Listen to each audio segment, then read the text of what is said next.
Pozdravljeni. Danes je z nami Janez Cigler Kralj, kandidat na listi Nove Slovenije, krščanskih demokratov na volitvah v Evropski parlament. Gospod Cigler Kralj, pozdravljeni. Lep pozdrav. Povejte mi, kaj pričakujete od letošnjih evropskih volitev? Te evropske volitve so prelomne, zato ker se Evropa pravzaprav bo morala odločiti v tem mandatu, v mandatu 2026, 2024 in naslednjih 5 let, kaj bo njena smer. Ali bo šla naprej v te, lahko rečemo, aktivistično pot zelenega prehoda v smislu čez noč ukinjanja motorjev z notranjim izgorevanjem, prepovedi lesne biomase, tudi izogibanja jedrski energiji in bomo rekli na drugi strani prisilne solarizacije, ali bo na drugi strani obrala bolj razumno pot razumnega in vzdržnega in predvsem finančno vzdržnega zelenega prehoda. In še seveda, ker imamo vojno na pragu Evropske unije, bo tudi potrebno to vojno končati in poskrbeti za mir in varnost celotne Evropske unije. To bosta dva ključna izziva, pred katerimi se bodo znašle evropske institucije. In zato so te volitve prelomne in Nova Slovenija je na strani teh, ki so za razumno pot miru in pa normalnega zelenega prehoda. Kakšen rezultat pričakujete kot lista? Mi bomo gotovo delali za dober rezultat. Ne bi se zdaj omejeval ali opredeljeval glede števila poslancev, ampak samo spomnim. Nova Slovenija je zelo proevropska stranka. Vse smo presenetili točno pred 20 leti, ko se nam je napovedovalo, mislim, da en mandat in nek, lahko rečemo, običajen rezultat, pa smo takrat Nova Slovenija celo zmagali na prvih evropskih volitvah in bila sta izvoljena Ljudmila Novak in Lojze Peterle, torej smo dobili 2 mandata z rezultatom 23,5%. Na evropskih volitvah, ki so zelo specifične v Sloveniji, ponavadi pride voliti manj ljudi, žal. Mogoče jih ne čutijo tako kot zelo pomembne za svojo prihodnost, ampak mi pa spodbujamo ljudi, da grejo in se predvsem seznanijo dobro s programi, z načrti političnih strank in potem tudi modro izbirajo. Kajti 80% našega pravnega reda je pravzaprav oblikovanega že v Bruslju na ravni Evropske unije in to je pomembno, to moramo tudi sooblikovati. Volivke in volivce nagovarjate z geslom Evropa oziroma EU poženi, torej da Evropska unija potrebuje nek nov zagon, ne? Kako jo želite na novo zagnati? Geslo je večplastno. Lahko rečemo EU poženi, torej Evropa malo se začni spet bolj aktivno ukvarjati in s sabo in s svetom, ker pač nam ni dost, da je Evropa samo globalni plačevalec, global payer, ampak bi radi, da je Evropa tudi global player, da bo tudi imela besedo pri reševanju konfliktov ali pa pri razvojnih odločitvah celotnega sveta.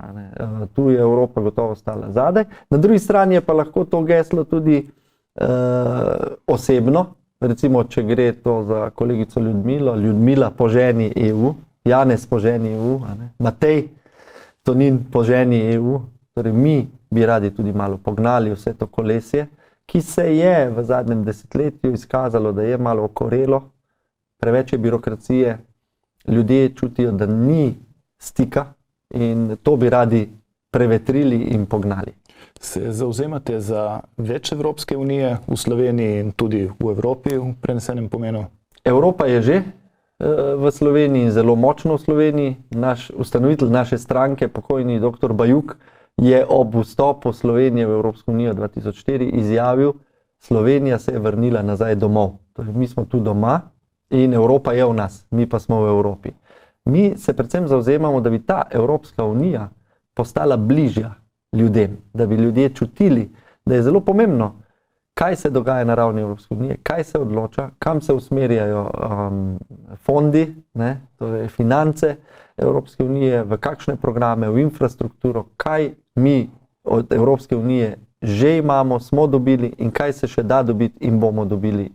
Zato se pravzaprav mi potegujemo za čim večje zaupanje volivk in volivcev, ker mislim, da imamo nekaj že pokazati z vso infrastrukturo, ki je Nej Vrtovec naredil v preteklosti, s tem, kako je moja ekipa zagnala gradnjo in obnove domov za starejše, kako je Matej Tonin se lotil pravzaprav opremljanja vojske, dviga njenega ugleda, kadrovskih težav in ljudje so tu dali zelo dobre odzive in na tem naprej tudi gradimo za Evropsko unijo.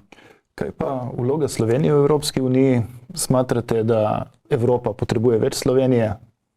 Gotovo smo lahko na številnih področjih dober zgled. Sam, ki sem bil minister za družino, pristojen za družino, lahko rečem, da je naša družinska politika in politika trga dela izjemno kvalitetna, dobra, prijazna do družin. Lahko rečem, da tudi zelo skrbi za enake možnosti žensk in moških, kar je zelo pomembno.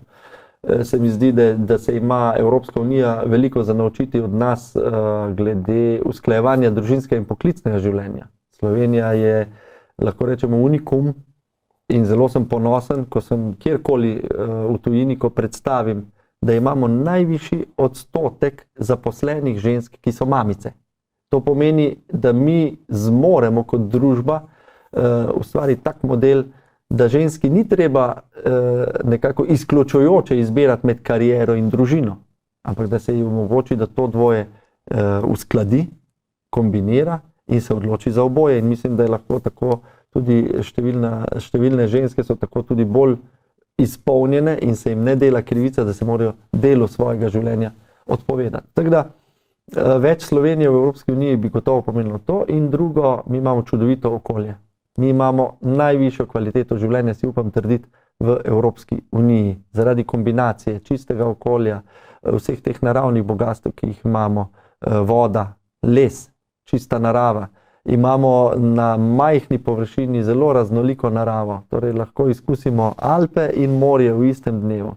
Jaz mislim, da vsak, ki pride sem, je pravzaprav fasciniran nad tem, kako visoko kvaliteto življenja imamo tu in naša mentaliteta, ki je krasno vplivana tudi z mediteransko, od vas Primorcev, z malo bolj delovno etiko z severa, z mogoče malo melankolije, romantične duše iz vzhoda in jugovzhoda in to je čudovita kombinacija. In to moramo mi predstaviti Evropski uniji, da je pot Evropske unije tudi naprej. Eno vzdržno, trajnostno življenje, ki skrbi za dobro ravnotežje med delom in zasebnim življenjem. Torej smo na nek način Evropa v malem. Ja, zelo dobro ste to povzeli, res. Vaša stranka v kampanji za evropske volitve izpostavlja, da se zavzema za zeleni prehod, vendar ne tudi za zeleni aktivizem. Kako pojasnjujete to, oziroma kaj to v praksi pomeni? Ja, številni, bomo rekli, ideologi tega zelenega aktivizma, ki mu nekateri rečejo tudi lubenični aktivizem ali pa lubenična ideologija, ker je zunaj zelena, znotraj pa rdeča, silijo ljudi v prehiter, pretiran in lahko rečemo, v Novi Sloveniji rečemo tudi poguben zeleni prehod čez noč.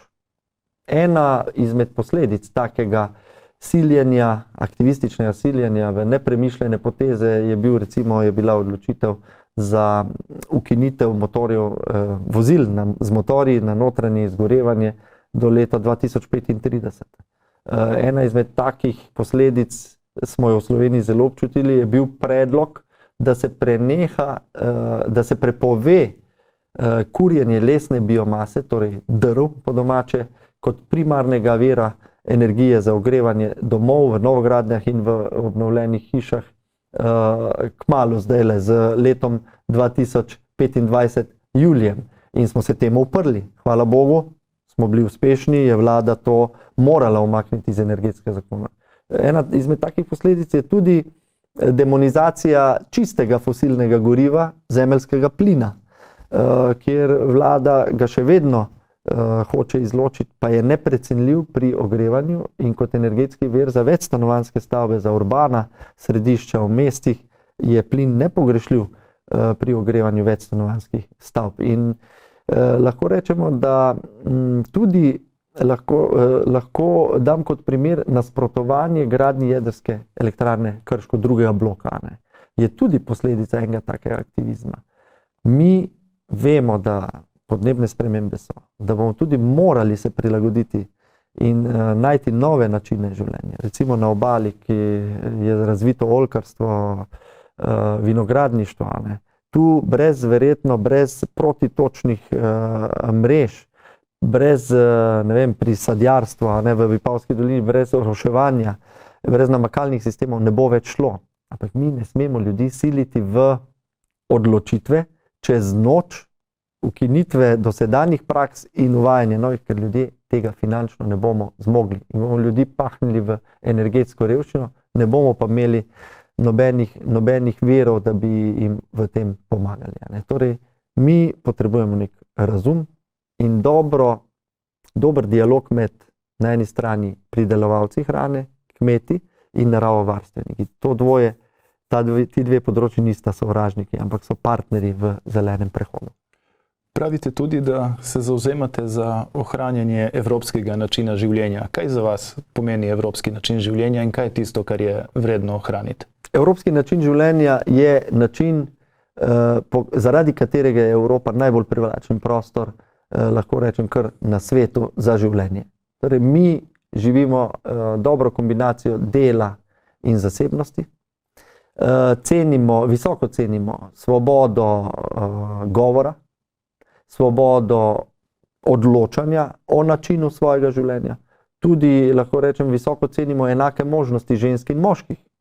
To je nam samoumevno, že lahko rečem stoletja, da imajo ženske enake pravice, enako človekovo dostojanstvo kot moški. To ni povsod, lahko rečeva, enako. Marsikje so ženske zatirane, še vedno drugorazredne ali pa še celo tretjerazredne. Evropski način življenja je tudi naša kultura in jezik.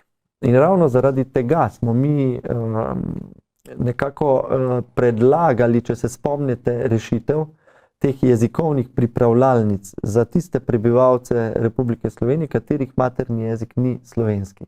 Mi pravimo, vsak je dobrodošel v Sloveniji in v Evropski uniji, če najprej pride legalno, ilegalnih ne smemo in ne bomo sprejemali po našem programu, torej pride legalno in se je pripravljen vključiti v našo družbo, torej integrirati, naučiti jezika, sprejeti našo kulturo, naš način življenja.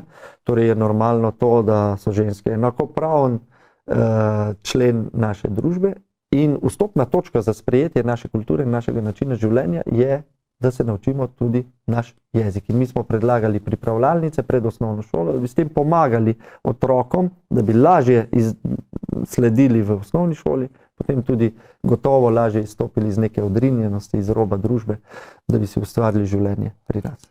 Torej, v osnovi ne nasprotujete priseljevanju samemu po sebi, ampak se zavzemate za integracijo priseljencev v družbo.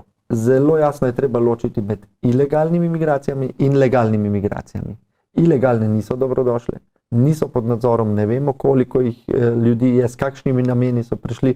Če prideš ilegalno, gotovo nimaš namena se vključiti v našo družbo in tudi prispevati k našemu razvoju. Torej, to je treba ustaviti in dati že vnaprej signal, da bo vsakdo, ki pride ilegalno, na črno, tudi vrnjen nazaj, ven iz Evropske unije. In še s tem bi ustavili, preprečili to, lahko rečemo, služenje na teh ubogih ljudeh, ker to je že skoraj tihotapska mafija, ki s tem izkoriščanjem situacije teh ljudi služi. Na drugi strani legalne migracije so potrebne. Želel bi si, da bi mi imeli boljšo demografijo, torej več mladih že sami v Evropi, ampak ker tega nimamo, ker Evropska unija in Slovenija v to tudi nista vlagali sistematično, moramo zdaj nekako z legalnimi migracijami seveda odgovoriti na potrebe na trgu dela. Poglejte, kakšno pomanjkanje kadra je v dolgotrajni oskrbi, v socialnem varstvu, v zdravništvu in še marsikje drugi. Ko govorimo o ilegalnih migracijah, so te, vsaj tako se zdi, bolj problem Evropske unije kot same Slovenije. Statistika namreč kaže, da velika večina ilegalnih migrantov oziroma tistih, ki so v Sloveniji vstopili ilegalno, da si v Sloveniji pravzaprav ne želi ostati, da je to samo ena etapa na poti do končne destinacije. To je en vidik. Po drugi strani smo pa v preteklem, lahko rečemo, enem letu bili soočeni s tem, da so v mestih poročale predvsem dekleta, mlade ženske, da se ne upajo več varno ali pa bi rekel brezskrbno same sprehajati, vsaj ne ob mraku in zvečer, po nekaterih delih Ljubljane. In na to smo tudi upozorili v Novi Sloveniji. Naš poslanec Aleksander Reberšek je to izpostavil in moram reči, da se je policija relativno hitro odzvala in pojačala kontrole nekje na Viču okrog azilnega centra in domov in tako naprej, ampak to je dejstvo, da nekateri pač imajo drugačno predstavo o življenju, ne? In tudi ženske dojemajo drugače in tudi v Sloveniji to postaja realnost, da je tu trk dveh kultur in ravno to je odgovornost politike, da migracije, priseljevanje ureja odgovorno, da jasno komunicira, že preventivno komunicira, da vsak, ki bo prišel ilegalno in bo najden, da bo vrnjen ven iz države. In migracije lahko tudi dobro urejamo recimo z tem, da v varnih državah, tretjih državah ustanovimo neke centre, kjer lahko tudi že preverimo, kdo pride za čistimi nameni, kdo želi legalno tukaj pri nas prebivati, sprejeti našo kulturo in jezik, se integrirati. To ne pomeni asimilirati. Oni lahko še vedno, to je prav, da živijo svojo kulturo, ohranijo svojo identiteto in tako naprej, ampak v družbenem življenju, v javnem življenju pa jaz mislim, da vsak, ki pride k nam, mora sprejeti naš način življenja, kulturo, jezik in se vključiti, prispevati tudi k našemu razvoju, se vključiti na trg dela. Povejte mi še, kako vidite vlogo Evropske unije na globalnem prizorišču, ne? V nekem bipolarnem svetu, kot se počasi vzpostavlja, imamo na eni strani Združene države Amerike, na drugi Kitajsko. Kje je v tej delitvi, kje vidite priložnost in mesto Evropske unije? Bova rekla, da je kar že spet postaja malo bolj multilateralno, ne? Zdaj imamo tukaj igralce, ki so močni in ki vplivajo na svetovno politiko, ZDA, Kitajska, Indija se prebuja. Potem imamo tudi Rusijo, ki vidite, da je pravzaprav enfant terrible, ker celo Evropsko unijo lahko rečemo spravlja v zelo neugoden položaj. Evropska unija pa pravzaprav žal, kljub temu, da namenja veliko denarja, res stotine milijonov evrov za razvoj v državah tretjega sveta. Ogromno podpiramo projekte v Afriki, na Bližnjem vzhodu in tako naprej. Ampak na drugi strani nima pa prav nobene vloge, ko se odloča o velikih stvareh, ko se odloča o energetski prihodnosti, o energetiki, ko se odloča o reševanju konflikta na Bližnjem vzhodu. Poglejmo Izrael-Palestina, ne?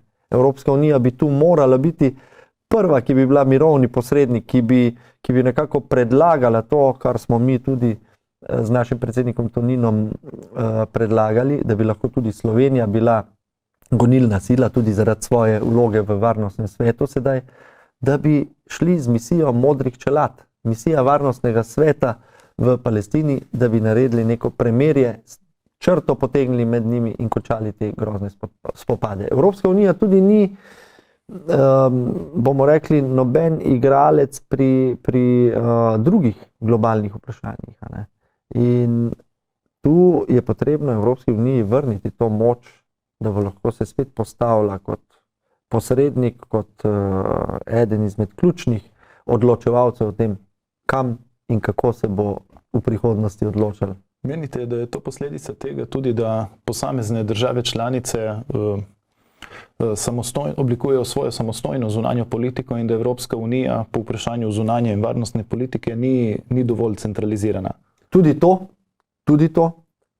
Tu je sicer skupek večjih vzrokov za to, da je Evropa izgubila ta svoj dejanski vpliv.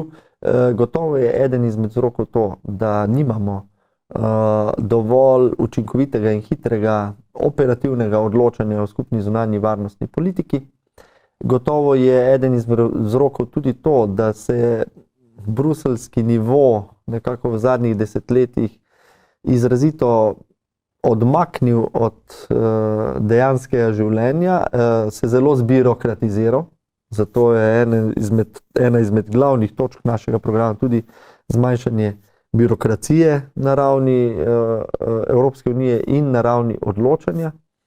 In verjetno je bilo tudi v interesu teh nekaterih velikih igralcev ZDA, Kitajske, da se Evropsko unijo ošibi. Evropska unija se je skoraj prostovoljno odpovedala lastni proizvodnji nekaterih polizdelkov, izdelkov in tako naprej, postala uvozno odvisna, selila proizvodnjo v države tretjega sveta, tudi na Kitajsko, in videli smo v času COVID in post-COVID pandemije, kaj se je zgodilo. Kar naenkrat smo ostali brez polprevodnikov, evropska avtomobilska industrija, Nemčija sloni na njej in to je razvejano po celi Evropi, je pravzaprav bila kar naenkrat v krču in pomanjkanju teh polizdelkov, polprevodnikov, in to je posledica tega, da so bili, lahko rečem, generacije odločevalcev kratkovidni, mislili so, da bo se s to selitvijo pač prihranilo stroške, znižalo stroške pri delovni sili in tako naprej, ampak zdaj vidimo, da je to pravzaprav bila na nek način past. Podobno gre za energetsko samooskrbo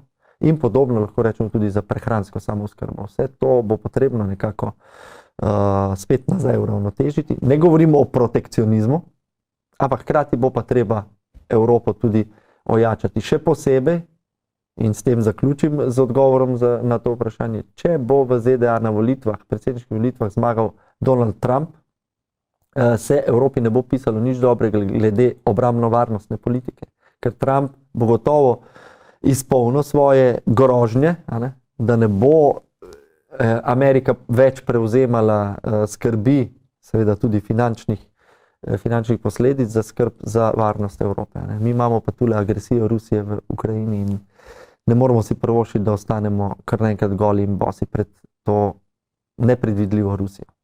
Nekateri ocenjujejo, da je posledica odsotnosti skupne evropske obrambne politike ali pa neke evropske vojske to, da se mora Evropska unija za zaščito, kot ste sami omenili, naslanjati na Združene države Amerike in njihovo vojaško moč, kar jo potem naredi odvisno pri zunanje političnih vprašanjih. Ocenjujete, da bi bilo dobro, da se Evropa, bomo rekli, poskrbi za neko samozadostnost tudi na obrambnem področju, ali je ta navezava tudi dolgoročno smiselna?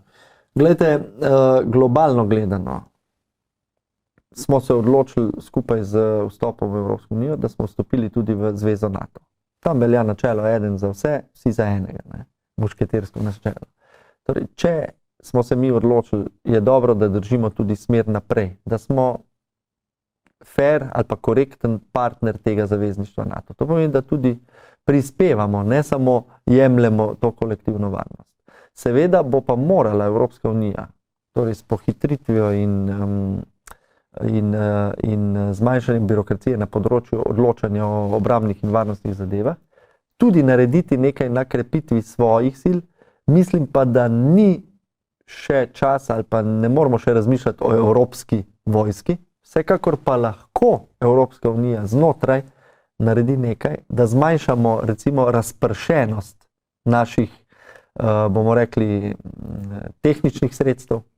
Govorim, recimo, ne vem, če ima Amerika, ko razvija svojo vojaško tehnologijo, ne vem, verjetno 2 tanka ali pa 2 tipa tankov, jih je v Evropi, ne vem, 15 tipov, Veliko se da prihraniti že s tem. Veliko bolj racionalno lahko naredimo. Ne vem, če je neko orožje, neka tehnika in tako naprej, se lahko povežemo, se lahko na ravni Evropske unije odločimo za morda manj tipov, pa se tisto bolj razvija. In še torej neke sinergijske učinke pri povezovanju z ostalimi državami. Ni treba, da vsaka država svoje razvija, ampak se lahko malo bolj poenotimo. Kje pa vidite v prihodnosti zunanje meje Evropske unije? Z vidika širitve Evropske unije na zahod oziroma na vzhod, se opravičujem, oziroma na jugovzhod oziroma Zahodni Balkan? Evropa je že zelo pozna z državami Zahodnega Balkana. Tam smo zamudili desetletje, ga izgubili. Ni samo odgovornost Evrope, ampak tudi teh držav. Se vidimo, da v Bosni spet neka nestabilnost in Republika Srpska noter gotovo ni dejavnik stabilnosti in evropske poti za Bosno in Hercegovino. Ampak vseeno, Evropska unija se je zopet tudi na tem področju širitve izgubila v svoji, bomo rekli, birokraciji, namesto da bi gledala politično. Ko se je že kazalo, da te globalne velesile, kot je Kitajska, Rusija, tudi ZDA imajo interese na Balkanu, Evropska unija tega ni resno jemala in je zamudila priložnost. Ampak bolje pozno kot nikoli. Najprej v roku, bomo rekli, 5 do 10 let bo potrebno sprejeti in jasno tudi dati perspektivo tem državam, države Zahodnega Balkana do Severne Makedonije. Te države pašejo v Evropsko unijo in politično tudi jih Evropska unija potrebuje. Ker če ne bo Evropska unija razširila meje še s temi državami, potem bo kjera druga velesila vstopila. Ne? In vidimo, da tudi Srbija je labilna. Ne? Vprašanje, če bi danes referendum o vstopu v Evropsko unijo v Srbiji uspel. Zdi se, da na Zahodnem Balkanu tisto začetno navdušenje nad priključitvijo Evropske unije nekako usiha. Tako. Glede Ukrajine pa nekako tudi na ravni Evropske unije, Evropska ljudska stranka, katere del smo v Novi Sloveniji, ima jasno stališče. Najprej mir, a ne? In potem seveda takoj lahko začnemo s postopki za priključevanje članstva tudi Ukrajine. Ima pa Ukrajina kar veliko tudi še izzivov, veliko za postoriti na vseh ravneh svoje države, ampak na drugi strani pa moramo reči tudi politično gledano ali pa obrambno varnostno. Ukrajina se zdaj bori proti agresorju, zelo močnemu agresorju za celotno Evropo. Oni so naš, lahko rečemo, ščit in zato je tudi smo ji dolžni politično, humanitarno, na vse načine tudi pomagati. Razumem, dolgoročno vidite tudi Ukrajino v Evropski uniji. Tako. Potem vrniva se malo zopet domov ali pa na neko umestno temo in sicer ravno včeraj je potekalo glasovanje v Državnem zboru po številnih zapletih o priznanju palestinske države strani Slovenije. Vaša stranka priznanju Palestine ni nasprotovala. Se pravi, kljub temu, da je v opoziciji, je zavzela, rekel, neke vrste konstruktivno stališče z vidika seveda vladne koalicije gledano. Kako oziroma bi našim gledalkam in gledalcem razložili ta položaj? Mislim, da vsi gledalci in gledalke, ki vsaj nekaj desetletij spremljajo dogajanje v Palestini z Izraelom in tako naprej, razumejo kompleksnost, tragiko in zapletenost tega položaja. Predvsem je naše jasno stališče, da je tam teroristična organizacija Hamas izvala, bomo rekli, z napadom, z brutalnim napadom in zajetjem talcev, tudi ubijanjem teh talcev, je izvala nesluten, bomo rekli, povračilni manever Izraela. Torej, jasno je, da je potrebno teroristično organizacijo Hamas zaradi tega ustaviti in jim onemogočiti take manevre v prihodnje. Jasno je tudi, da so vedeli, kaj sledi strani Izraela. In naša stranka je že nekajkrat javno predstavila naš predlog, kako bi se lotili pač te zadnje krize. Ni prva, vsi si bi želeli, da je zadnja in da bo rešena, ampak ta tragika kar traja.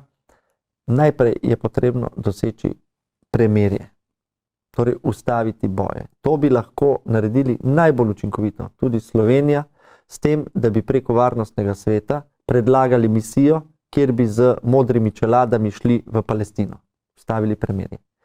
Naslednji ključni pogoj za kakršnokoli potem nadaljne delovanje in pogovore je vrnitev zajetih talcev, živih, tudi mrtvih. Nedavno sem poslušal svojce teh zajetih talcev, nekateri vejo, da so njihovi sinovi ali pa bratje mrtvi, nekateri ne vejo nič o njih, ker nimajo komunikacije povratne, kakorkoli. To mora biti drugi pogoj. In potem se lahko začne naprej pogovarjati v smer miru, potem tudi demokratičnih procesov v Palestini in šele na to naprej v rešitvi dveh držav.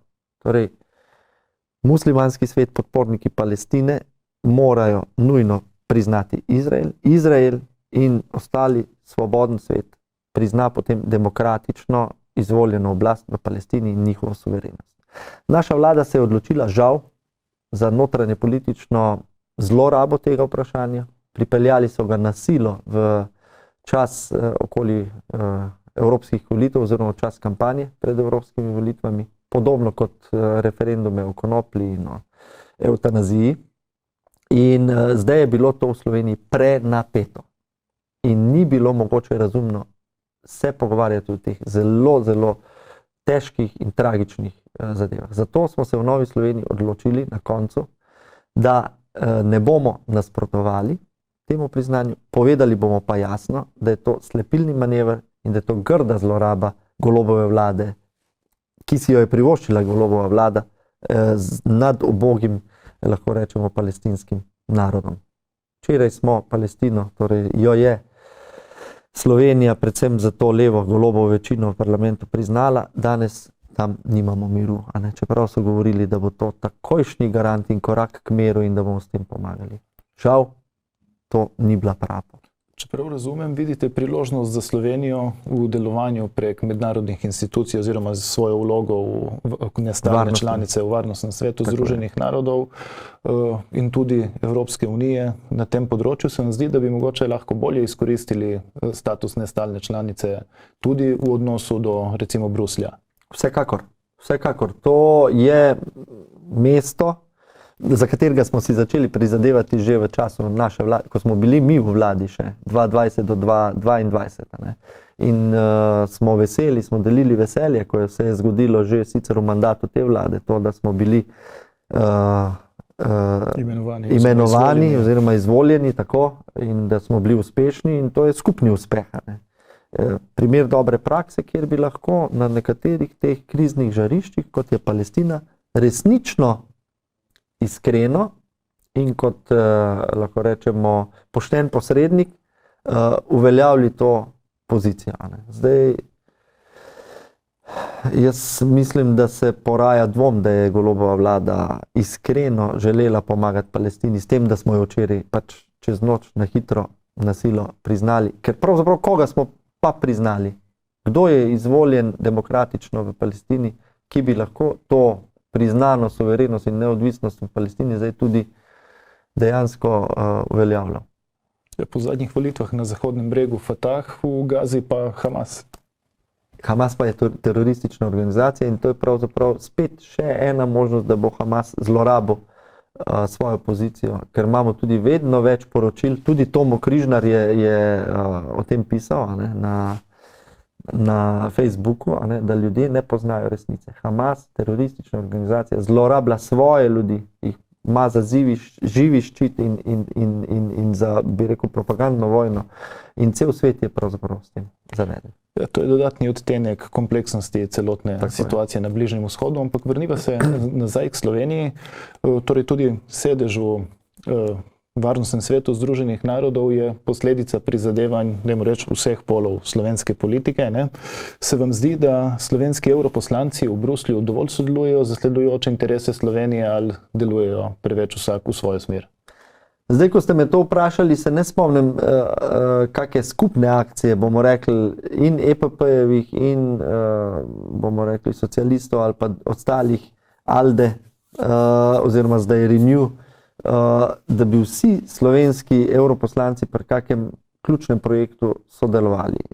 Jaz vem, da naša evroposlanka Ljudmila Novak je tista, ki je vedno za sodelovanje, ni rušilka in gotovo, če je bil kak predlog ali pa če bi bil kak tak predlog, bi ona bila gotovo temu naklonjena.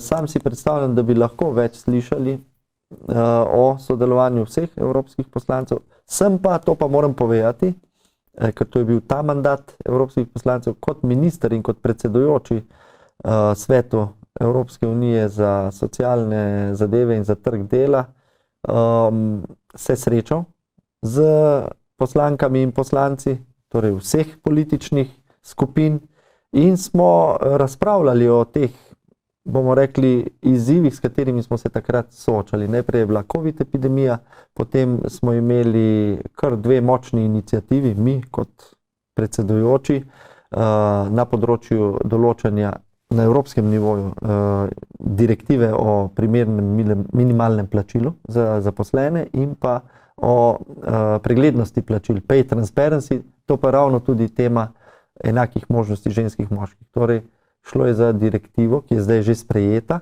takrat smo pa naredili ključne korake v to smer, da ženske in moški za enako vrednoteno delovno mesto prejemajo tudi enako plačilo.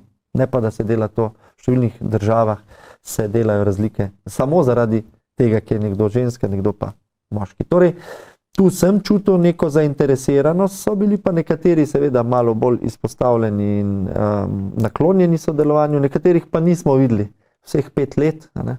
In zdaj ne vem, s čim sicer lahko se zdaj pohvalijo pa nastopajo kot kandidati.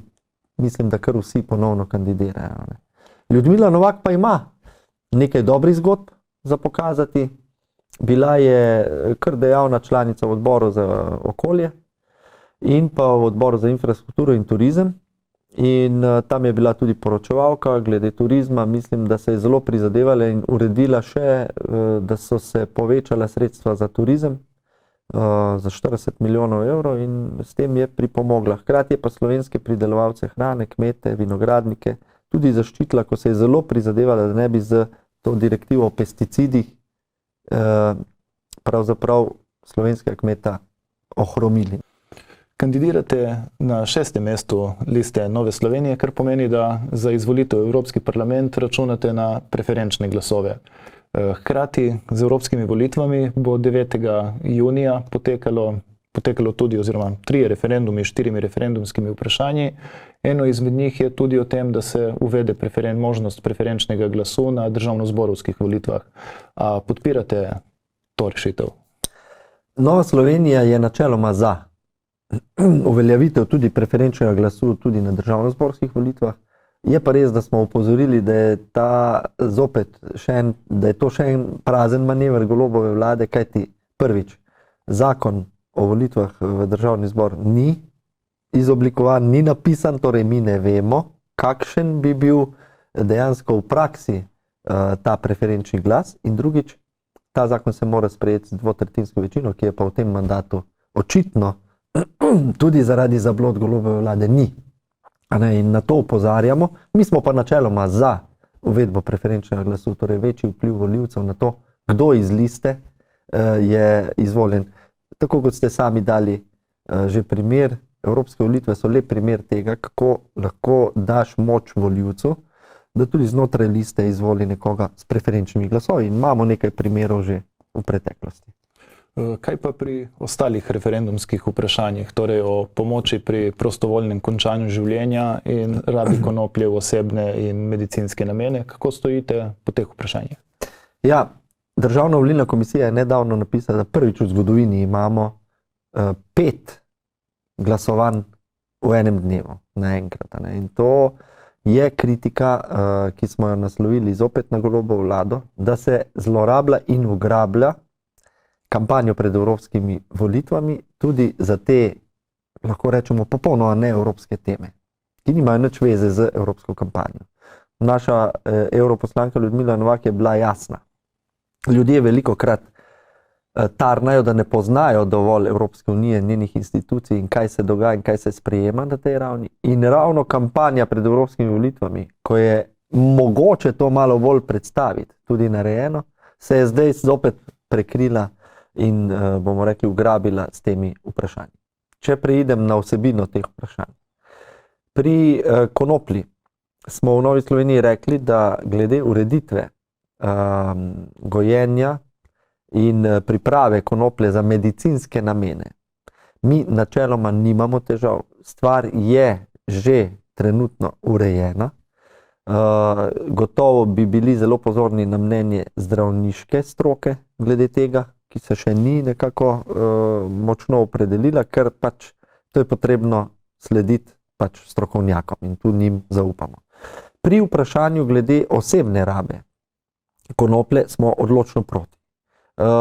Vsi strokovnjaki, zdravniki, lahko rečem tudi razvojni psihologi, vsi, ki spremljajo učinke zlorabe konoplje, so izjemno zaskrbljeni, da bi konoplja postala tako prosto dostopna, ker so dovzetni za njeno zlorabo predvsem otroci v višjih razredih osnovne šole in pa v srednji šoli, ko se jim možgani šele razvijajo. Konoplja pa ima, lahko rečem, zelo, zelo negativne učinke na razvoj možganov in njene posledice njene zlorabe se lahko pokaže šele čez leta. Velikokrat je to samo vstopna droga, še za druge, tudi mogoče težje droge, in tretje, kombinacija zasvojenosti konoplje z drugimi zasvojenostmi, recimo z alkoholom, z ekrani in tako naprej, je lahko za mladega človeka pogubna in lahko pusti težke posledice za naprej. S posledicami tega bi se potem naš zdravstveni sistem moral še dolgo in zelo masivno ukvarjati. Jaz mislim, da te perspektive nam ni treba dajati mladim, ampak dajmo jim rajši druge perspektive,